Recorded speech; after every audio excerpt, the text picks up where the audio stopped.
let's make some babies. En nee, nie human babies nie, cow babies. Okay, ons begin met dag 1 van behandeling vir die KI-koeie. Hier staan hulle almal gereed. 'n eenvoudige beskrywing is dat ons hulle met hormone gaan behandel sodat hulle gesinkroniseer is en almal op dieselfde dag op hitte gaan kom. Hierdie is 'n saaider wat ons noem. Hy bevat progesteroon en word binne na ingeplant. Die doel daarvan is dit mimiek dragtigheid. Ons het 'n program wat strek oor 'n hele paar dae waar ons verskillende medikasies moet spuit.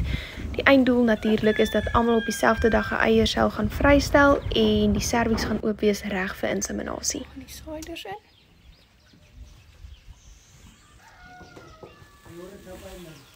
Ja.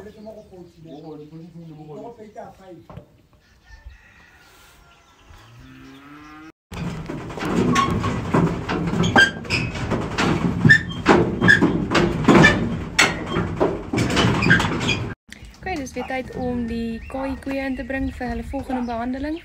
So ons gaan gou dit vandag doen en dan die volgende keer wat ons hulle sien is KI.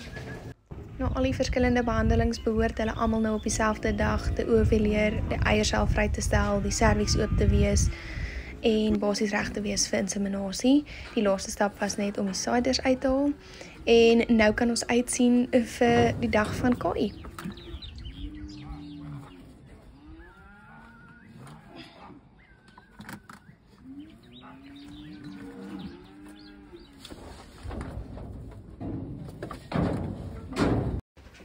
Okay, so maar wys julle gou.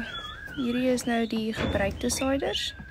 So ons het hulle vandag nou uitgehaal. Dit is maar belangrik om handskoene te dra omdat mense met hormone werk.